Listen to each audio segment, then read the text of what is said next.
Marhaban ya Ramadan, saudagar Iga. Sesaat lagi kita akan mendengarkan Hikmah Ramadan yang dipersembahkan oleh Badan Amil Zakat Nasional Kabupaten Baru bekerja sama Iga Radio. Assalamualaikum warahmatullahi wabarakatuh.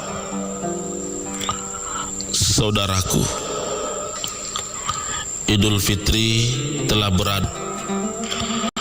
Seiring dengan berlalunya Ramadan dan saat mentari di hari nan fitri menjelang, maka kita sedikit merenung apakah yang bisa kita berikan kepada orang tua kita, kasih ibu dan ayah kita sepanjang masa. Jika orang tua kita begitu ikhlas merawat kita, begitu rela melewati masa krisis ketika melahirkan kita, lalu apa yang bisa kita berikan kepada mereka?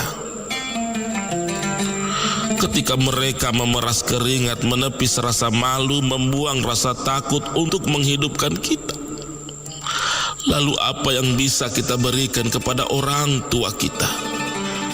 Tangisan kebahagiaan, tangisan kesusahan, keceriaan karena berkumpul bersama di hari nan fitri, atau malah kesendirian dalam kesunyian karena kita jarang mengunjunginya.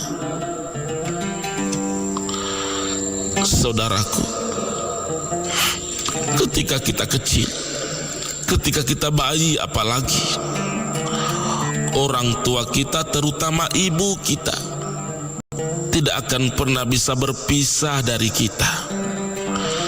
Sekarang lihat, kita biarkan ayah dan ibu kita lebih banyak dalam kesepian di hari tua. Berapa hari dalam seminggu kita luangkan waktu menemaninya? Berapa minggu dalam sebulan kita bawa anak cucunya ke pangkuannya? Apakah karena kita sudah pakaikan pada mereka pakaian yang baik lalu kita anggap cukup? Apakah karena sudah kita rumahkan mereka kita sudah pandang cukup? Apakah dengan kita kirimkan pembantu atau merawatnya lalu kita cukupkan perawatan pembantu tersebut?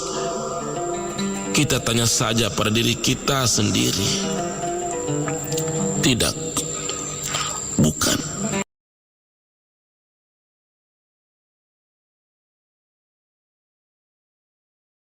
Mereka bisa mengulurkan tangannya untuk memberi maaf kepada putra-putrinya, meskipun seberapa besar dosa dan kesalahan kita kepadanya.